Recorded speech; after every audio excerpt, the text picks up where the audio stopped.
What would you give for the right to go to school? Malala Yousafzai is a female activist from Pakistan, and she nearly gave her life. Malala was born on July 12, 1997, in Swat Valley, Pakistan, and from a young age she shared the passion for knowledge with her father, Ziauddin Yousafzai. He owned a school called Kushal School, and she'd toddle into the classrooms and pretend to be the teacher before she could even talk. This was where she went until she was 15. Ziauddin wanted his daughter to have the same opportunities as boys, so when her grandfather, Rahul Admin Yousafzai, offered to pay for a celebration of her brothers, Kushal and Atal, Ziauddin refused. Malala hadn't gotten a celebration for being born, so why should they? Malala's name means grief-stricken in her native tongue of Pashto. She is named after Malala of Mayawand, a heroine of the Anglo-Afghan War who sang on the battlefield to inspire the troops. Unfortunately, this cost Malala of Mayawand her life. Ziauddin helped Malala throughout her journey, doing some of his own activism for women's rights as well. Malala's mother, Torpakai Yousafzai, had never gone to school, so Malala dealt with the injustices of unfair treatment of women right in her own home. Her parents were very encouraging, so she had wanted to be a doctor or a politician. Although her father was an important person in Malala's life, her mother, Torpakai, was usually doing everything with her and her brothers at home. "In our house, my mother managed everything because my father was so busy," she said. When Malala would go to the bazaar, the equivalent of a farmer's market for clothes and jewelry, Torpakai would tell her, "Hide your face, people are looking at you." And Malala would reply, "It doesn't matter, I am also looking at them." When Malala was 10 years old, the Taliban, a religious extremist group, began to take control of Swat Valley, which was very isolated.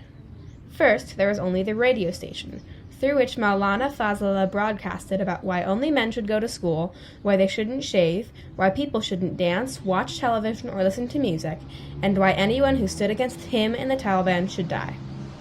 As Fazlullah's popularity grew, he became known as the Radio Mullah, and the Taliban's opinions slowly became the rules. Malala's father quickly became known as someone who stood up against the Taliban, and Malala did too. She began to write a blog for the British Broadcasting Corporation about a girl's life under the Taliban. She wrote under the pen name Gul Makai. Eventually, it was revealed that she was the writer, and this put Malala in great danger, great enough to kill her. At the age of 15, on October 9, 2012, Malala Yousafzai was shot in the head. Malala and the other girls from Kushal School were sitting in a school bus, when all of a sudden it stopped. A man stepped into the bus, holding a gun. "Who is Malala?" he asked, and a few of the girls looked towards her, the only one not wearing her headscarf. The man fired 3 bullets. The first went through Malala's left eye socket and ricocheted off the bone in her head, away from her brain. It then smashed her eardrum, severed a facial nerve, and lodged itself in her shoulder. The second and third went into the hand and arm of 2 other girls on the bus. The gunman left, and the bus driver drove immediately to the nearest hospital in Mingora. Dr. Fiona Reynolds, an intensive care specialist, who was coincidentally in Pakistan at the time, was notified of Malala's injury and rushed to the hospital to help. From Mingora, Malala and the doctors were airlifted to the Queen Elizabeth Hospital in Birmingham, England, where she had multiple surgeries. It then took her 4 months to recover, but once she did, her family moved into a house in Birmingham. After the recovery, Malala won a scholarship at Oxford College, where she studied for 3 years. In 2020, when she was 23, she graduated with a Bachelor of Arts in Philosophy, Politics, and Economics. To highlight her love of education, she said, "School should be a safe haven for children, a place to learn, explore, and dream." In the short span of 26 years that Malala has been alive, she has changed the lives of boys and girls around the globe and accomplished so many things. She has won the Nobel Peace Prize, she was named number 15 of Time magazine's top 100 influential people, and was awarded Pakistan's National Youth Peace Prize, which was later renamed after her. But despite all these prizes, her real achievements lie in the result of her hard work. One of the things Malala is widely known for is the speech she gave on her 16th birthday to the United Nations about her devotion to equality and education. "I don't want revenge on the Taliban. I want education for the sons and daughters of the Taliban," she said. After this speech, she became widely known as an icon for girls' education rights.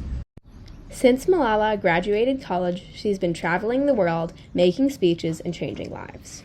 With her father, she established the Malala Fund, an organization which people can donate money to, and Malala uses it to travel the world and eliminate unfair gender-based treatment. I travel to many countries to meet girls fighting poverty, wars, child marriage, and gender discrimination to go to school. Malala Fund is working so that their stories, like mine, can be heard around the world, she said on the Malala Fund website. Malala Yousafzai is such an inspiring person, and I chose her because she nearly gave her life for education. Her legacy is still continuing. She's still working towards a more literate future.